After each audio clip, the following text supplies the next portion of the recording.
All right, let's get into the cricket headlines brought to you by Piccolo Podcasts. We missed them last week. Instead, we had Sean Abbott and Jim Maxwell on, so they kind of pushed the headlines out. So if you didn't listen to last week's episode, go back. It's a cracker. All right, IPL auction. How much money did some of your favourite players make, Jelisa? It was more what they didn't make. Steve Smith was the big shock for everyone, wasn't he? The $390,000, that is a bargain. Wow, it's like a $2 million drop. Yeah, it's a huge drop. Could you imagine sitting at home and you're sort of going, oh, this is what I made last year. I might make it this year. And then you come in at that. Only $400K for 6 weeks' work must be hard. Oh, it's so I don't know how hard. he does it. Should we start a GoFundMe? Ben Cutting was also a bit of a surprise, $133,000. I probably wouldn't want to go for that if I was him. But Dan Christian, good to see he got a very nice reward, $851,000. That's insane. I think it's great that he's got that reward, and it will be really an opportunity for him to press his claims for the World Cup side, because if he has a big IPL, then they can't exclude him from the World Cup squad. Then surely you would say, and he's gone to RCB, that are a team that never wins anything, and he's a winner, so hopefully he can help. Actually, I will cheer on. I've watched the IPL for years and have enjoyed it, but never really cared. Because Christian's going there, I am officially now a Royal Challengers Bangalore fan as of this moment. Well, Glenn Maxwell's gone to RCB as well for a cool 2.52 million Australian dollars, and it just shows the difference there. Maxwell had a pretty stinky IPL, so did Smith. Maxwell's price went up, Smith's went way down. It's partially the supply and demand of just, with a small auction like that, one or two teams bidding for one player, you can have crazy things. I think it'll be great for Smith. I think that he'll be motivated, take a little bit of the pressure off him. Who's he going to be playing for? Delhi Capitals. Yeah, they are my second team now. And that's Ricky Ponting's team. As you all know, I'm a diehard RCB fan, but I do have a soft spot. I do have a soft spot for the Delhi Capitals as well. I don't know if you guys watched it, but if you didn't, I did. You did? Did you get the sense, like I did, that there were teams just trying to screw each other over? Yeah. Yeah.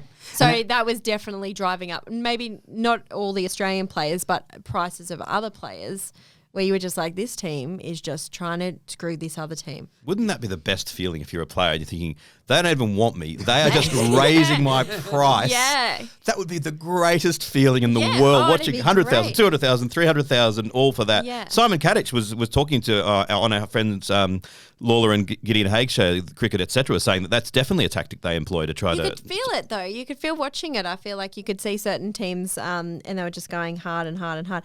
But good on Riley Meredith. That's a win. 1.42 million. The dream of raising your child as a test cricketer is dead. Yeah. IPL is where it's Certainly at. for my parents, it's dead. IPL is where it's at. Tell your parents, get you into T20. I'll be in next year's auction, but as long as I go for RCB.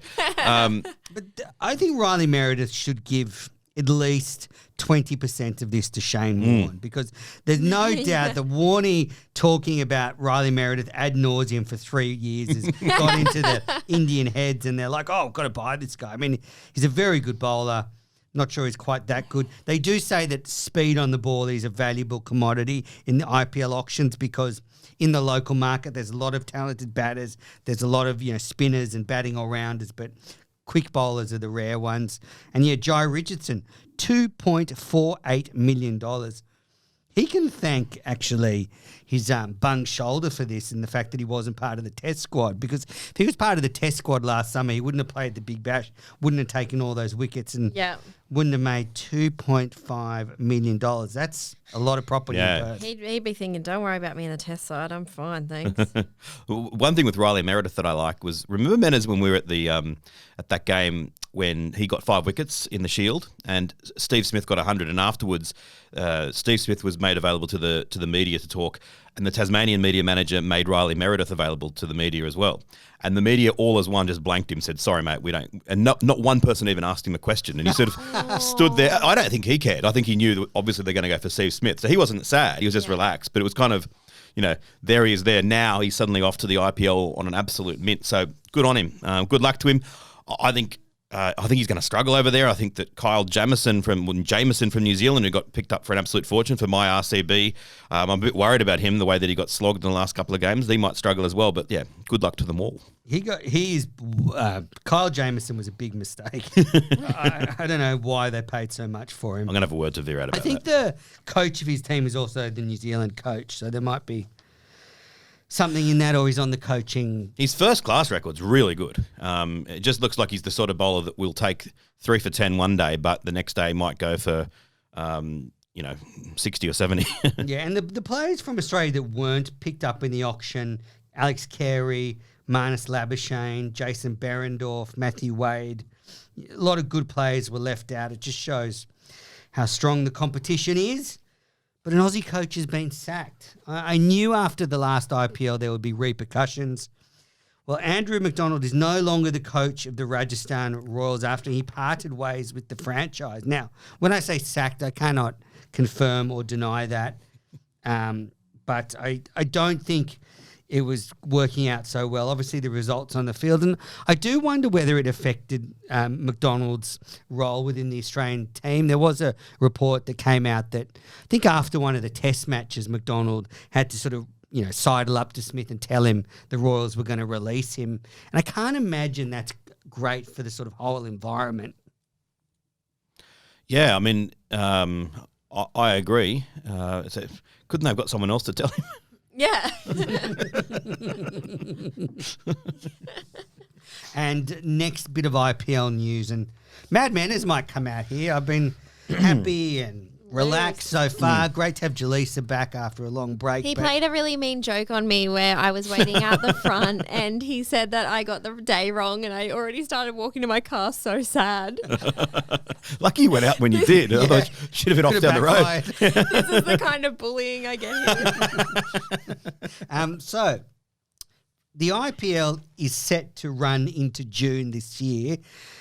England are hosting New Zealand in 2 tests. The first starts June 2nd to 6th and the second June 10th to 14th. Both the New Zealand Cricket Board and the ECB seem to be resigned to the fact that the players will be able to play in the IPL and miss this test series. I just do not think this is a good precedent at all. I know we have extraordinary circumstances because of COVID and quarantine, but I think having a lot of players out of a test series in your home conditions is a bad precedent. Big time. I want to find a way to not be angry about this because I don't want to sound like an angry old man. But I'm angry. It just doesn't seem right. And what's changed? I know, as you say, that we're in unprecedented conditions, but in previous years they would have just said, that's fine, you can go over there and play, but you have to be here ready to go for first ball. Now, maybe because of the 2 weeks quarantine or whatever, but I just think it's ridiculous, and that you're going to have a test match between possibly 1 and 2 in the world at Lord's, the home of cricket, and several of the players are going to be away playing T20 cricket. It's yet another threshold breached, and I think it's terrible. Yeah, I think it's really disappointing too. It would be interesting to see. Perhaps this was getting to the point where players are going, well, you're sort of restricting me from earning more money. So, and in a really legal, boring, going back to my law days, maybe it would be interesting to see this challenged in court as like a restriction of trade. Yeah. I guess that's why they had to do it, but it is really disappointing, and I don't know how you solve it though. They ultimately do sign a contract with their various boards, and if you signed a contract with the ECB for a large sum of money, then the ECB has the right, I suppose, to demand you are available. But less so for New Zealand. Kyle Jameson is earning 20 times his annual contract for the short time that he's going to be over there. That when you get those levels of things next time round, someone could just say to New Zealand, "I'm not signing the contract. Yeah, exactly. It's worth nothing. Exactly. I'm going to the IPL." Yeah, there's not enough money to stop people. Yeah. It's certainly devaluing Test cricket. It's another sign of India just flexing their muscles. And I wonder, Paul, if there's just so many economic stress is being put on all the boards that everyone's just like, we cannot afford to piss off India at all right now. And what's worrying is the IPL is set to increase from 8 teams to 10 teams very soon. When that happens, the competition will expand in number of games because it'll be a full home and away season. So the IPL is going to take longer to play, and you will have the IPL brushing up against Test series in the future. You're right. It's only going to get bigger, and this problem's only going to get bigger. I wouldn't like to predict what the outcome will be. I mean, 10 years ago, or 20 years ago, if you tried to predict the future, you'd have looked completely wrong because it's gone completely differently to what we expected. I've got no idea what it'll be like in the Well, years if this to come. was an Australian Test series, I would be boycotting watching it in protest. Well, we're lucky at this stage that it's not going to, because our summers are so far separated, it's not going to collide until India suddenly announced, IPL 2 that's going to be held each year, October, November and December. But apparently that's going to happen. God. At the end of the day, Indian fans want Test cricket. India won't let Test cricket. Yeah, but the BCCI wants Die. money more than anything. No, I think if it really became a issue in the future, I think they'd find a way around it. I just don't think they care about other anomaly. people's games. Like, if India's playing, they care about it, but they New want Zealand, the- if a New Zealand-England series is spoiled because of the IPL, they don't care. But at the end of the day, like if got to where Paul was saying about people won't sign domestic contracts to play for their country, I think that India would care because at the end of the day they want teams to play and be competitive. Wow. I'm talking like years down. If you went, oh well, what's the point of having a Test match between Australia and India because Australia doesn't really have any good players? Well, India would care then. No, but I think that what India would do is they would sort of say, look, there are still many, many months in the year that you can play. If we edge into June, well, England, you have to make that choice. You've got July, August, September. And it's kind of, they want it, but they want it on their terms. And they do care about Test cricket. And there are plenty of Indian fans who love Test cricket. But I think that there would also be loads and loads of people in India who they're not anti-Test cricket. I just don't think it hits their radar that the average fan these days would be a T20 fan who loves the Big Bash and pops in occasionally. I probably noticed a little bit of the Australia-India series, but by and large, their interest is T20 cricket. In Australia, that someone who's a sort of a casual rugby league fan watches the State of Origin, watches the grand final. But if you then said, "We're going," me. yeah, except you don't watch the State of Origin or the grand final. But So kind of not. if someone said we're going to make it 7 State of Origins to really capitalise on that, and people said, well, what about the club game? People surely love the club game. A lot of casual fans would say, I actually don't care. I'm happy to have 7 State of Origins. Yeah, well, it's shithouse. All right. It's shit house. Was that just your general comment on NRL? Or was it? No, I don't It's want to shit upset house. you both who love that sport. All right, now from the IPL, the lofty heights of the IPL, right back down to the Sheffield Shield. Before the last show we recorded, and I don't want to skip over this because Joe Burns made an extraordinary 171 of 270. Joe Burns made an extraordinary 171 of 217 balls out of Queensland's total of 275. So a phenomenal return to form for Joe Burns. Queensland was set 310 in the 4th innings, and they got their 7 wickets down with another discarded Test star, Usman Khawaja, making 115 not out. A fantastic victory for Queensland and a return to form for 2 of my favourite batters. And further proof of the need that this whole notion of you've got to be very, very slow in red ball cricket to succeed not being true. When Burns freed himself up at the MCG, and was it the MCG, and he got that 50, he looked fantastic in the Test series. Here he's just gone out and had a crack and he's looked fantastic as well. That's the way to play.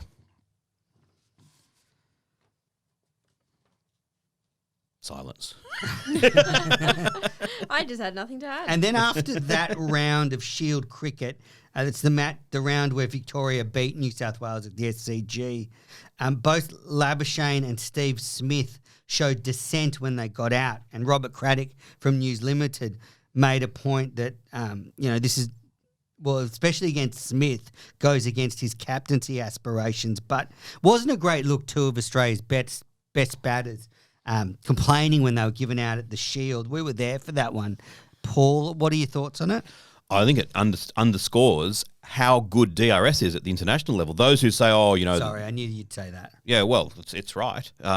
It's such a pleasure at the Most international. exciting part of the game. No, not so. It's up there. It's up there.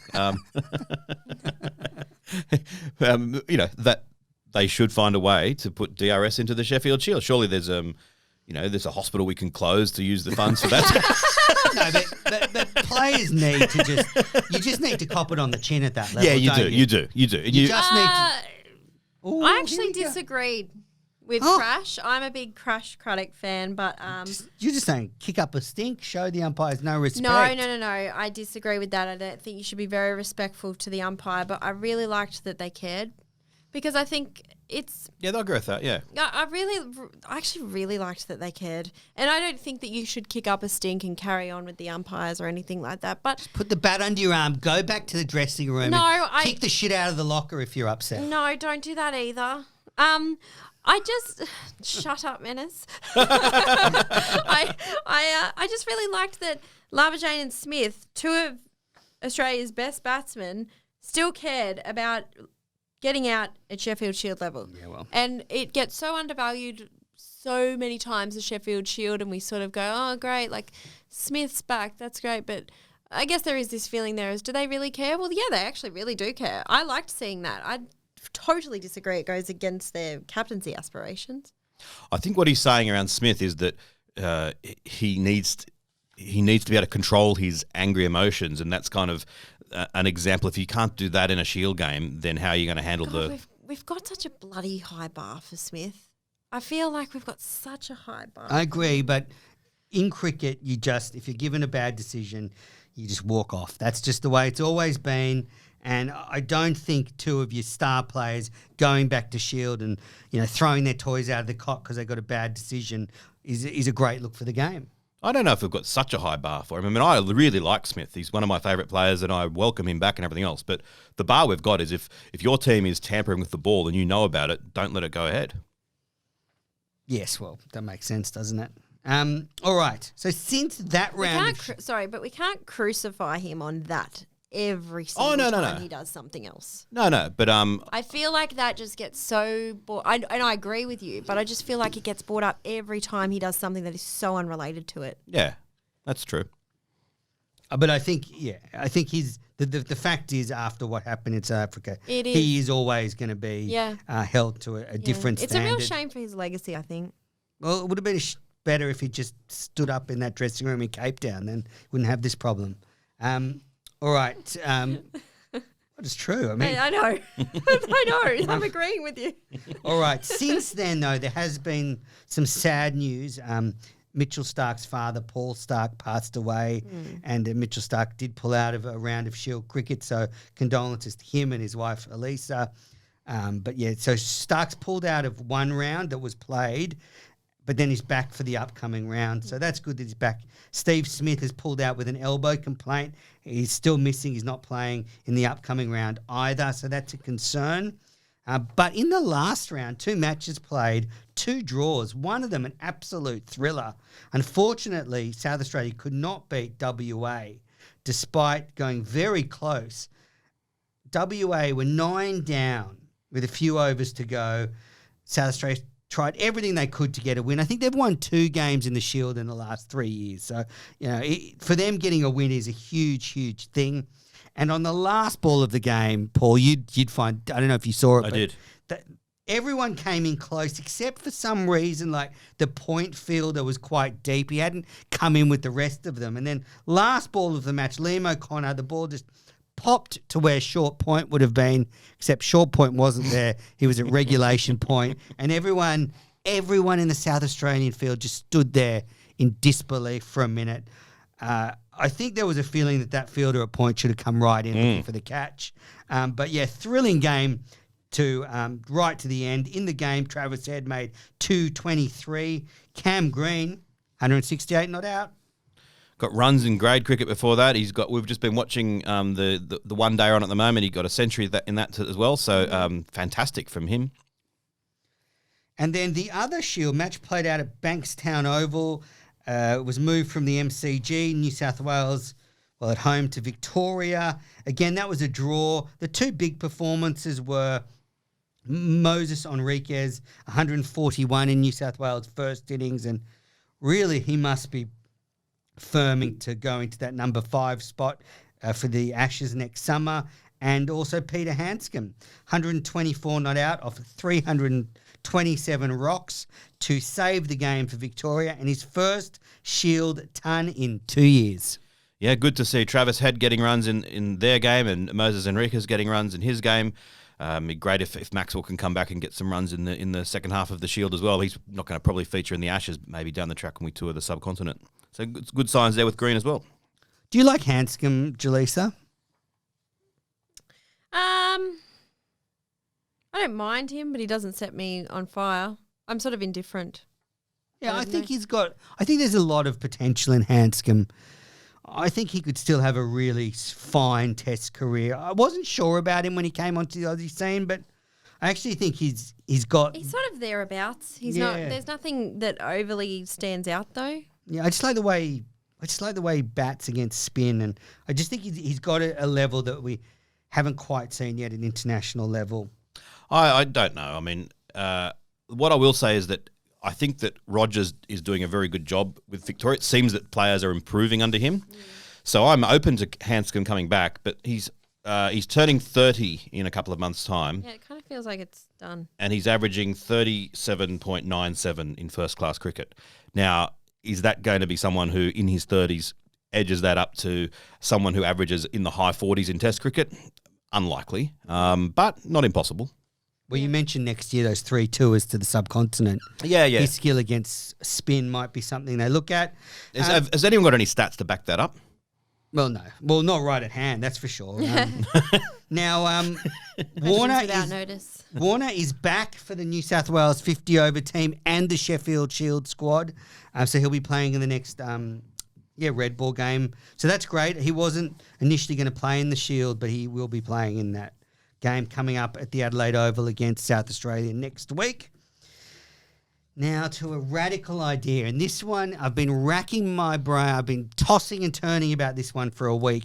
There's been speculation, and it started with a News Corp article by our friend Sam Landsberger, that there is a thought around changing the domestic 50-over competition, which is now the Marsh One Day Cup, where all the state sides play each other, switching that to an 8-team Big Bash Club 50-over competition.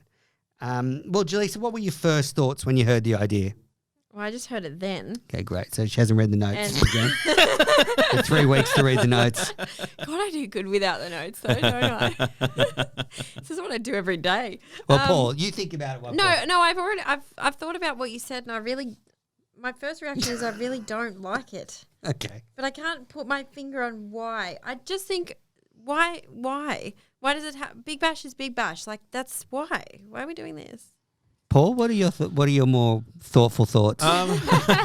Well, I suppose I think everyone's first reaction is that as well. Yours was certainly, man, as you were tearing down the house. You're so angry about it initially, but you've mellowed, I think. Definitely. So I think, well, what does the 50-over tournament achieve? In the old days, 3 things. 1, it was actually watched by a few people. 2, it was a tournament that was cared about by, in and of its own sake. And 3, it was to prepare Australian players for 50-over cricket and to help selecting that. That's the only one that still exists. No one watches it or cares about it anymore, except for Menners. I accept that. Although I must say, in the last few days, I've watched a bit of it on the. I watched the full game the other week when New South Wales played Victoria, and it was very entertaining. It reminded me what it was like in its glory days when it was on Channel 9 and people genuinely cared about it. So I'm open to it, that if they can find a way to get some interest back into it, if maybe it's something that, okay, after the WBBL, before the rest of the summer, we've got a little slot here where we're going to have the Sixers on show, probably without their imports, but the Sixers are playing the Stars in a 50-over game. Relocate it to Burrawa. You're about to frown, but now you're smiling. Bring it round to the people. It's never going to get massive crowds, but if it can get back to having 5,000 people at North Sydney Oval or something and a little bit of interest on TV, then why not? Why not do it? I'm willing for them to give it a go, because it's not going to make it any less of a proper tournament for choosing the next Australian generation of 50-over players. And if they play a few more matches, then that could help in that regard as well. I think I realised why I don't like it while Paul was talking. I don't like it because people already feel saturated by Big Bash, and it's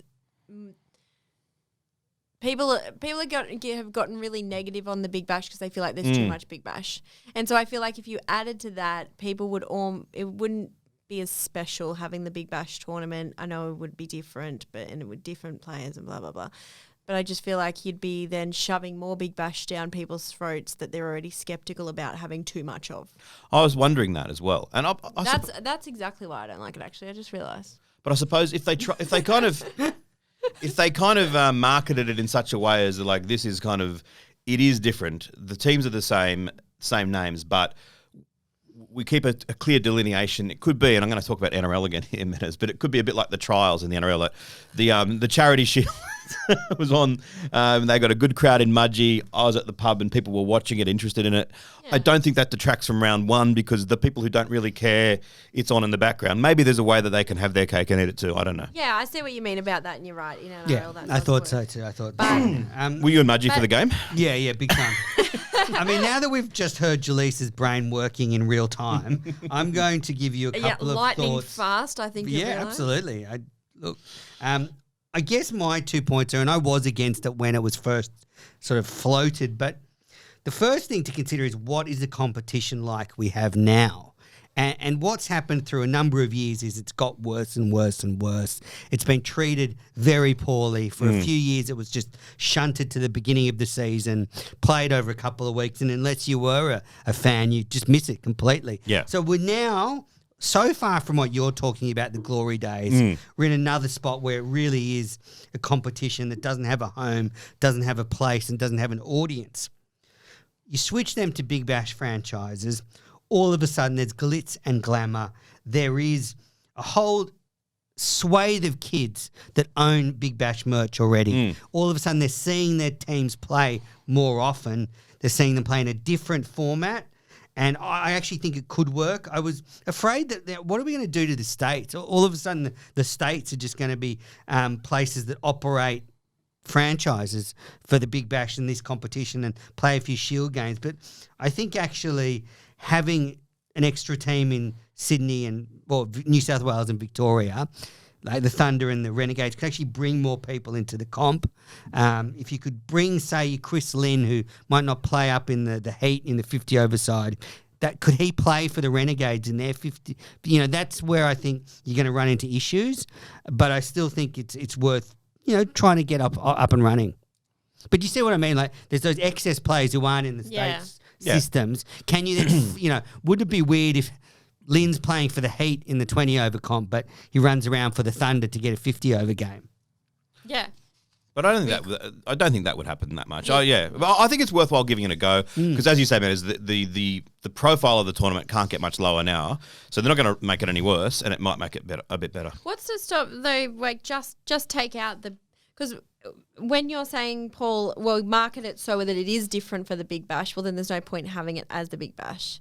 Like, you either want it to be marketed as the Big Bash or you want to market it as separately. So it's not going to be the Big Bash. It's going to be the clubs in a 50-over comp. Yeah, I get what you mean. But then why can't you just Why can't you just do it the exact same way but have it as your states? But still go to those regional places that you were talking about. I suppose it's just along the lines of that, as Menas is saying, that with the young kids, you can sort of say, there's the Sydney Sixers are playing today. That might resonate more than the New South Wales side, side is playing. There's a bit of a sadness attached to the tournament now that they still play this, do they? Whereas if the Big Bash franchises came in, it might give it a bit of freshness. But I agree with your point that it could become oversaturated, but maybe there's a way they can avoid that. Yeah, I think there is people like us, Paul, that do have the nostalgia around this competition. So I think that's what's kind of keeping it going at the moment. That there are still people who like to watch it, but it's not growing and it's not in the public interest. So. I'll tell you one of my happiest memories of it, and probably one of the happiest memories of my life. Wow. It's probably exaggerated. But Wayne anyway. Holsworth at North Sydney Oval? No. Before that, this is going to go back into the dim, distant past when I was about 6. And so we're talking about 1983, 84. It was the weekend and the football had been on all bloody winter and I'd almost forgotten cricket, which I'd just become a big fan of. And I'm sitting there, the TV's on, whatever rubbish show was on at 9:58 finished, and I'm just sort of not really watching. And suddenly the Wide World of Sports logo came up, and I thought, oh, there's probably some sport on. It won't be cricket, but I'll at least watch it. And then all of a sudden, the cricket dun dun dun dun dun dun dun dun dun dun dun dun dun dun dun, and the stumps appeared, and Mcdonald's Cup, New South Wales versus South Australia, and it was Richie Benaud, and it was just like this. Oh wow, the cricket season is here, and it was just like this glorious feeling. That's a nice memory. And that, yeah, it is. And that was, for years, it was always, for a few weeks before the test matches, that have a couple of games on, usually both weekends. They'd sometimes go across to Japan for the Formula One Grand Prix halfway through one of the games, which would drive me insane. But I've got to let that anger go. But yeah, that was a lovely memory. Yeah, I agree. I mean, it used to open the season and I still have fond memories as well. All right, so we're pretty divided on that idea. Next bit of news. Unfortunately, Will Pakowski's having an operation on his right shoulder, so he's out until September, October. So let's hope he can get right for the Ashes. And our final cricket headline. Well, it's rare that I can say this, but I've sidled up to my English wife and my English children with their English passports, and I'm going for the Poms in the 4th test. I am rooting for England to upset India in Ahmedabad, level the series 2-2, and Australia plays New Zealand in the World Test Championship final. Except if that's the case, and then India are then excluded, when South Africa prosecute their cases saying that the Australia-South Africa series should be forfeited, given that India are so powerful in the ICC, maybe the answer... Voted in. Yeah, sorry, we don't even need to see the case. Yep, well, you're out.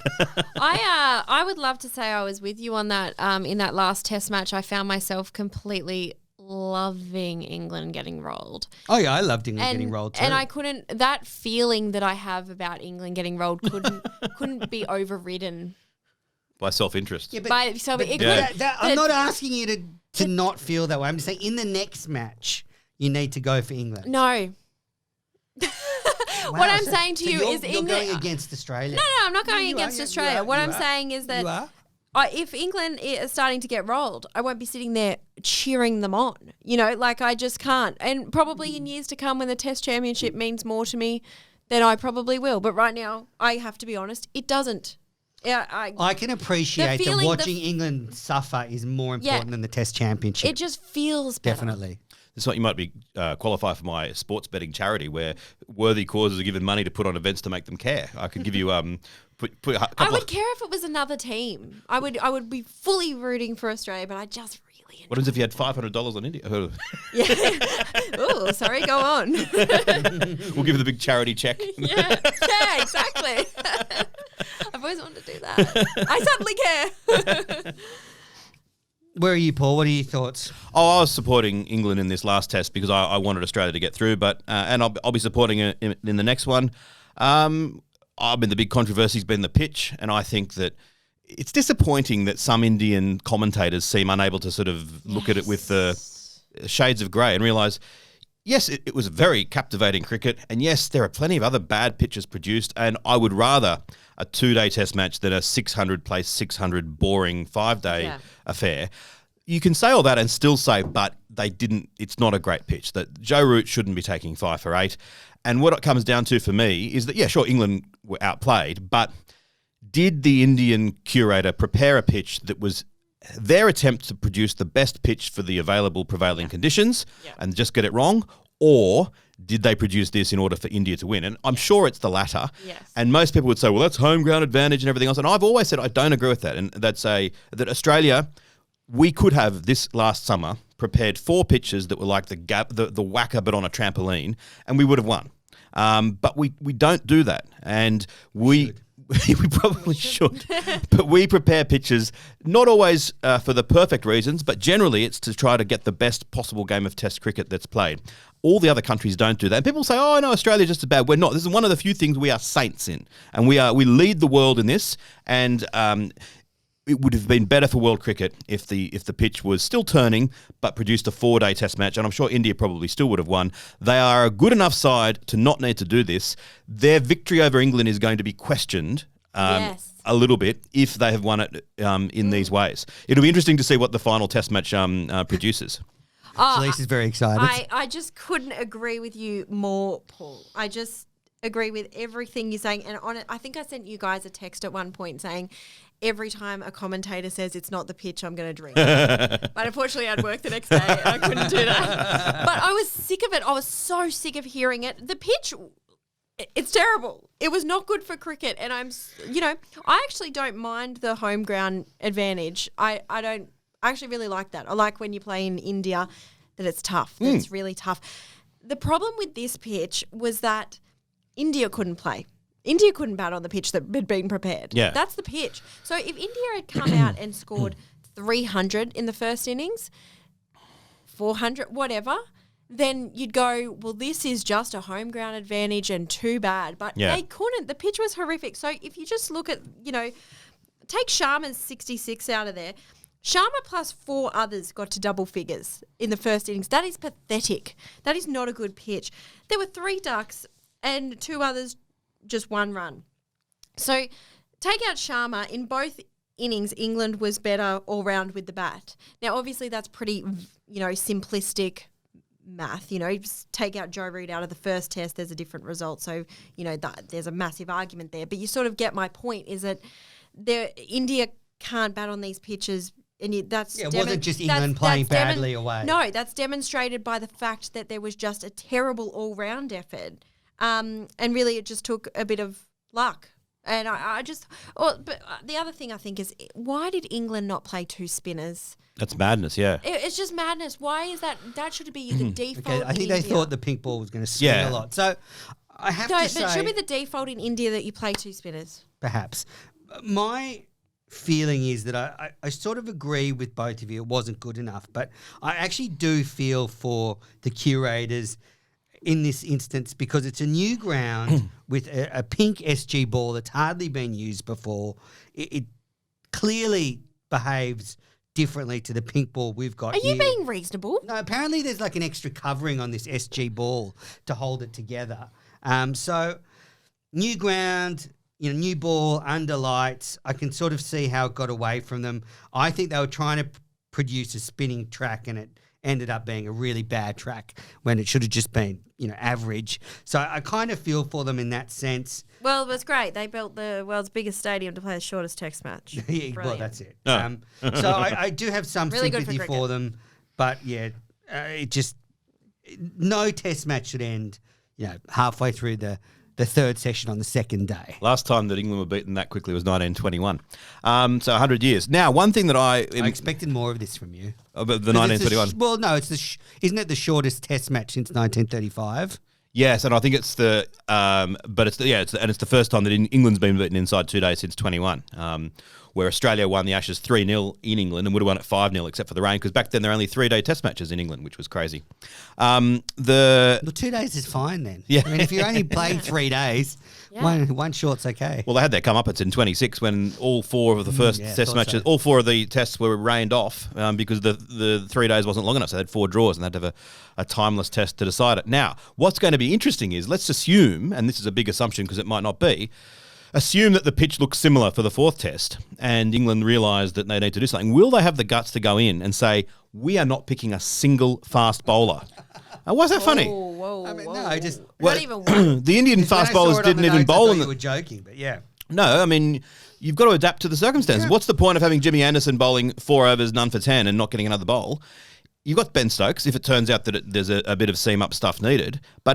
And I'm saying they may produce a different pitch. It might be flat. But if it's the same type of wicket, if you had any brains, you'd pick another spinner. You'd say, okay, we've now got Leach and Bess plus Root to bowl spin. We've got Stokes in there. 9 batsmen, 2 spinners, that's it. anything else other than that is it's surely match fixing, isn't Add it? that to the list of Dennett. No, it's not. wild theories. That's why would you pick fast bowlers who aren't going to bowl? You know, it's like if you had a pitch that was the bounciest, flattest pitch of all time, you would never pick a spinner.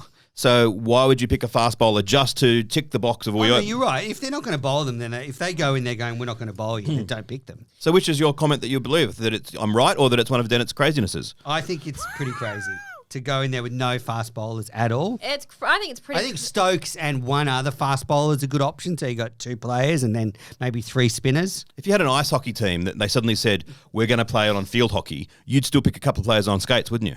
On the level of... No, I wouldn't. I'm not going to fall for that. On the level of 0 to Joe Root taking 5 for 8, I think it's higher. It's up to the Joe Root level of crazy.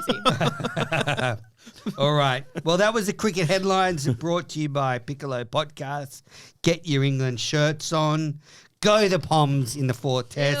Ew. Go England, yes. Ew. Yes, all you Pommy listeners out there, just That's save that sick. little I can't believe you soundbite. just said that. God save our Now, we're going great- to take our only break of the show before Can't Let It Go. Couple of bits of news. First one is we're about to launch Cricket Unfiltered merchandise, so keep an eye out for some T-shirts that'll be on sale soon. We'll Is there a onesie? Is there a onesie? I don't know if there's a onesie, but For kids, yeah? No, for me. Oh. we hadn't thought of that. We hadn't thought of the onesie you market. guys have missed a niche market. What's a onesie? What's a onesie? I wear a onesie all the time.